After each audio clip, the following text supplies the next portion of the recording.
बिस्मिल्लाहिर्रहमानिर्रहीम अल्लाहुम्मा सल्ली अला सय्यिदिना मौलाना मुहम्मद व अला आलिहि वसहबिहि बारिक वसल्लम। मुअज़्ज़िज़ स्टूडेंट्स, अस्सलाम वालेकुम रहमतुल्लाहि व बरकातुहू। आप मेरा ऑफिशियल यूट्यूब चैनल देख रहे हैं। मैं अम्मार खान हूँ। आज सेकंड ईयर की बायोलॉजी का चैप्टर नंबर 2, जिसमें आज हम डिस्कस करेंगे डिसऑर्डर्स ऑफ मसल्स के मसल्स के अंदर आने वाली डिसऑर्डर्स, यानी डिसऑर्डर से मुराद क्या है, इसको हम डिटेल में डिस्कस करते हैं। चलें let's start. Muscle disorder mean होता है डिसफंक्शनिंग ऑफ मसल्स या अवे फ्रॉम द ऑर्डर। तो मसल्स के अंदर इनएबिलिटी आ जाना जो है उसको हम डिसऑर्डर्स का नाम भी दे सकते हैं। मसल्स के अंदर कोई ख़राबी आ जाना उसको हम क्या नाम देते हैं, डिसऑर्डर ऑफ मसल। मसल्स की फंक्शनिंग में जो है वो डिस्टर्बेंस आ जाना उसको भी हम मसल डिसऑर्डर कह सकते हैं। चलें जी, हमारे पास 4 types of disorders of muscle दी हुई हैं आपकी बुक में, तो उसको हम 1 बाय 1 डिस्कस करते हैं। तो for the sake of time saving मैंने यहाँ पे ऑलरेडी यहाँ नोट कर दिया है, तो आप भी इसको नोट कर लीजिएगा। नंबर 1 पे है जी मसल फटीग। फटीग मीन होता है थकावट, मसल्स का थक जाना। इसको आप यूँ समझ लें। मसल फटीग बेसिकली क्या होती है, फिजियोलॉजिकल इनएबिलिटी टू कॉन्ट्रैक्ट, जिसमें मसल्स के अंदर फिजिकली जो है इनएबिलिटी आ जाती है कॉन्ट्रैक्ट होने की।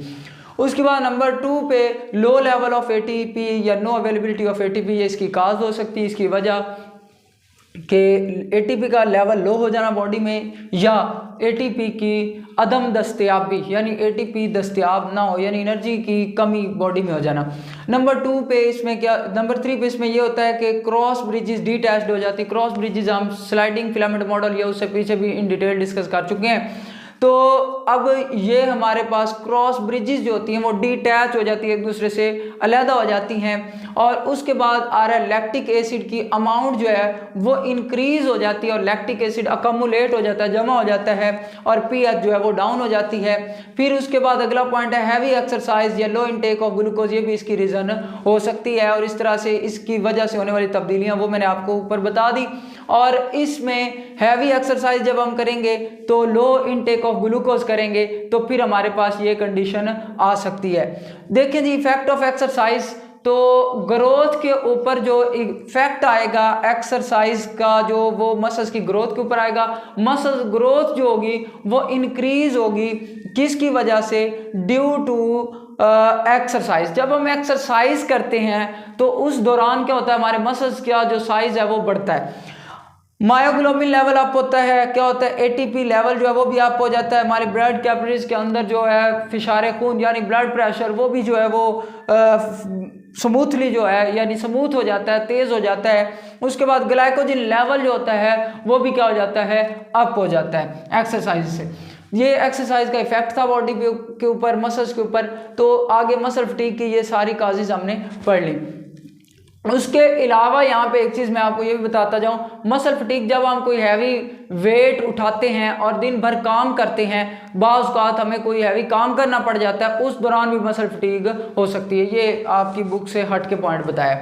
नेक्स्ट है जी नंबर 2 पे टेटनी। तो टेटनी में क्या होता है, continuous state of muscle contraction. ये एक ऐसी स्टेट है जिसमें कंटिन्यूअसली मुसलसल जो है वो मसल्स के अंदर कॉन्ट्रैक्शन और रिलैक्सेशन होती रहती हैं और झटके लगते हैं। इसकी वजह क्या हो सकती है, low level of calcium ions in blood, कि हमारे ब्लड के अंदर जब कैल्शियम की कमी होती है तो उस दौरान जो है ये टेटनी का अंदेशा हो सकता है, इसके चांसेस हो सकते हैं।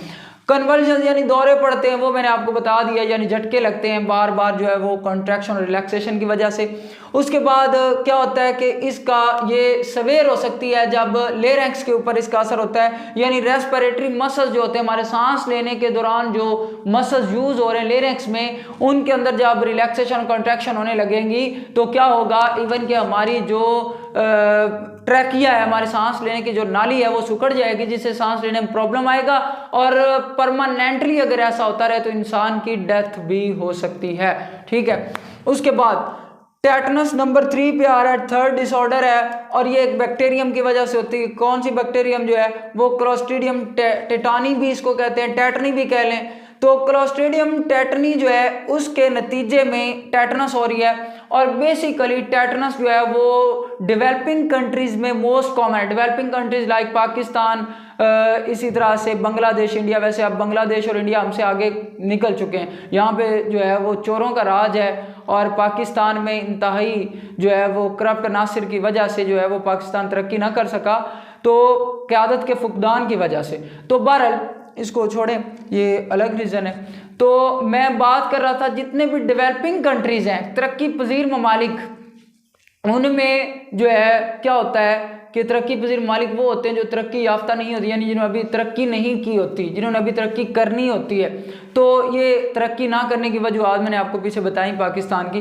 तो पाकिस्तान जो है इस तरह के ममालिक, इंडोनेशिया और दीगर ममालिक जो, उनमें श्रीलंका, दीगर जितने भी पाकिस्तान के साथ साथ जो लाए कर रहे हैं एशिया में, तो इन ममालिक में क्या होता है कि ट्रैफिक रूल्स को फॉलो नहीं किया जाता और सड़कें इतनी ज़बरदस्त और इतने ज़्यादा ट्रैफिक रूल्स पे स्ट्रिक्टली जो है वो अमल भी नहीं करवाया जाता और ट्रैफिक लाइट्स का भी एहतमाम बाकायदा रोड्स पे नहीं किया जाता, तो जिसकी वजह से हादसात में जो है वो इजाफा होता है और ख़तरनाक हद तक इजाफा जो होता है वो देखने में आया है। और जब हादसात होते हैं, एक्सीडेंट होता है, तो लोग जो है वो सड़क के ऊपर गिरते हैं, तो सड़क के ऊपर जो कूड़ा मौजूद होता है उस कूड़े पे फीड कर रहा होता है ये वाला बैक्टीरियम क्लोस्ट्रीडियम टेटनी। तो ये सड़क के ऊपर मौजूद होता है। जैसे ही जो है हम गिरते हैं किसी भी जगह पे, तो उस जगह पे अगर जो है वो हमारी बॉडी की जो ऊपर वाली एपिडर्मिस लेयर है स्किन की, वो अगर इरोडेड हो जाए, उतर जाए, तो फिर क्या होता है कि उस स्किन के अंदर जो है उसके थ्रो से जो है वो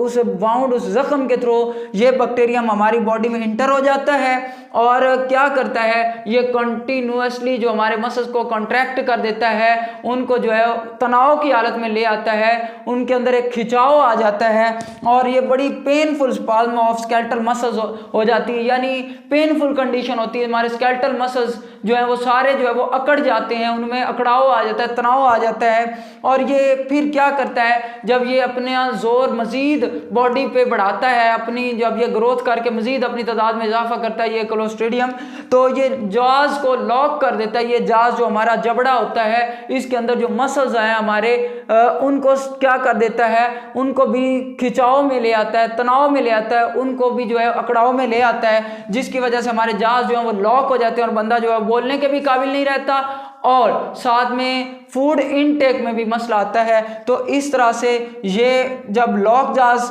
हो गया, तो एक तो फूड इनटेक की वजह से जो है आपको पता है कि हमारे अंदर जो है वो फूड की जब इनटेक नहीं होगी तो हमारी बॉडी अल्टीमेटली जो है वो वीक होती चली जाएगी।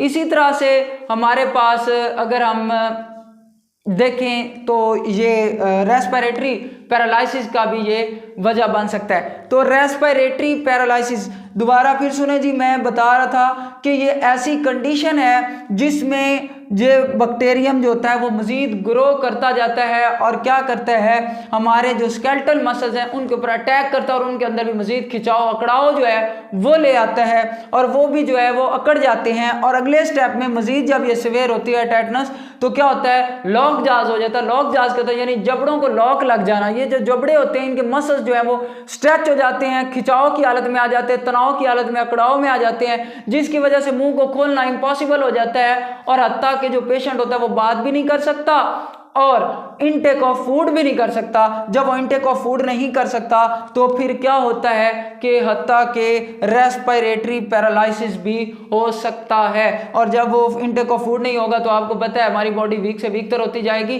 पेशेंट की बॉडी, अल्लाह ना करे हमें कुछ हो, अल्लाह ताला सबको सलामत रखे, तो पेशेंट जो होंगे जो है उनकी बॉडी जो है वो वीक तर वीक होती जाएगी, साथ में वीकनेस हो रही है और इम्यून सिस्टम भी जो है वो कमज़ोर हो रहा है ड्यू टू इम्प्रॉपर डाइट। और इसी तरह से ये फिर जो है डेथ के चांसेस जो है वो बढ़ने लग जाते हैं और फिर अगला अटैक ये रेस्पिरेटरी ट्रैक पे करता है और उधर मसल्स को क्या कर देता है, उनको भी जो है वो तनाव की हालत में, खिंचाव की हालत में ले आता है और फिर ये रेस्पिरेटरी पैरालिसिस करके जो है वो इंसान की डेथ कर सकता है। तो इस दौरान जो डेथ के चांसेस होते हैं वो 40% होते हैं और 60% जो है वो बचने के चांसेस इंसान के होते हैं। तो प्रॉपर केयर अगर डॉक्टर्स की मौजूदगी में की जाए तो इंसान जो है वो टेटनस से जो है वो रिकवर भी हो सकता है। ठीक है, नेक्स्ट है नंबर 4 पे मसल क्रैम्पिंग।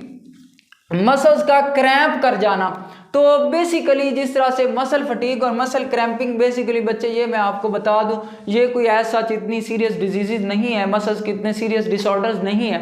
ये एक आप कह रहे हैं टेम्परेरी कंडीशंस हैं दोनों, क्योंकि हम मसल फटीग को ख़त्म कर सकते हैं प्रॉपर टेकिंग रेस्ट करके, हम आराम सुकून करके मसल फटीग को ख़त्म कर सकते हैं। इसी तरह से क्योंकि जब हम रेस्ट कर रहे होते हैं तो लैक्टिक एसिड की जो खुद ब खुद ही है वो ब्रेक डाउन हो रही होती है हमारी बॉडी में, और इसी तरह से मसल्स क्रैम्पिंग भी ये एक टेम्परेरी कंडीशन होती है, ये few minutes to several hours तक भी रह सकती है, और यानी घंटों से ऊपर ये दिनों में नहीं जाती।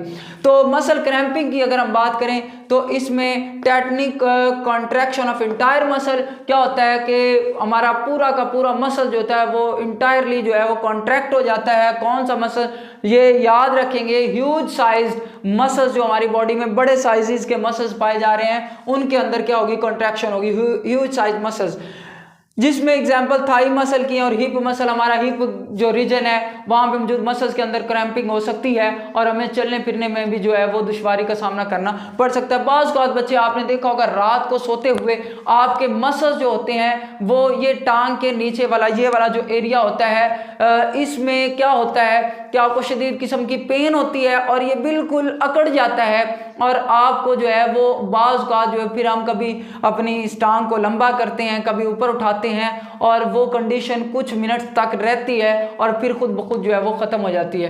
तो मसल्स क्रैम्पिंग ऐसा सीरियस डिजीज़ नहीं है, ये हमारे पास एक टेम्परेरी कंडीशन है जो few minutes to several hours तक रह सकती है। उसके बाद एग्जाम्पल्स के हमने डिस्कस कर ली कि ये हमारे पास हिप मसल्स में ये क्रैम्पिंग हो जाना। अब इसकी वजूहत क्या है? इसकी वजूहत में एक इम्प्रॉपर इनटेक ऑफ डाइट है, हम डाइट को इम्प्रॉपर लें, यानी वो जो हमारी बॉडी की नीड्स को पूरा नहीं कर रही ऐसी डाइट जो है वो अगर हम खाते हैं तो उसके नतीजे में भी मसल क्रैम्पिंग हो सकती है। नंबर 2 पे एक्सेस ऑफ एक्सरसाइज करें, यानी हम अगर ज़्यादा एक्सरसाइज कर लें उसकी वजह से मसल क्रैम्पिंग हो सकती है, हम कोई हैवी लोड उठा लें उसकी वजह से भी मसल क्रैम्पिंग हो सकती है, हम ज़्यादा रनिंग कर लें उसकी वजह से भी मसल क्रैम्पिंग हो सकती है। ड्यूरिंग स्पोर्ट्स, खेलते हुए, कूदते हुए, उछलते हुए, कोई डाइव जिस तरह प्लेयर्स लगाते हैं या रनिंग करने के दौरान जो है वो रन आउट से बचने के लिए डाइव लगाते हैं तो उस दौरान भी मसल क्रैम्पिंग का जो है वो चांस होता है। ठीक है, तो एक्सेस यूज ऑफ मसल्स का ज़्यादा इस्तेमाल जो है वो भी मसल क्रैम्पिंग की वजह बन सकता है। ठीक है, तो ऐसा ये डिजीज़ नहीं है। तो उम्मीद है आपको आज सारे डिसऑर्डर्स जो हैं वो पता चल गए होंगे। बेसिकली ये जो दो टेटनी है और टेटनस ये दोनों सवेर हैं, जबकि मसल फटीग और मसल क्रैम्पिंग ये इतने सवेर नहीं है। तो इंशाल्लाह इस तरह से हमारा ये इल्मो हुनर का सफ़र जारी रहेगा। तो उम्मीद करता हूँ आज का लेक्चर आपको अच्छे से समझ आया होगा। अगले लेक्चर तक के लिए इजाज़त दीजिएगा, मिलते हैं नेक्स्ट लेक्चर में। अपनी ढेर सारी दुआओं में याद रखिएगा। फ़ी अमानिल्लाह।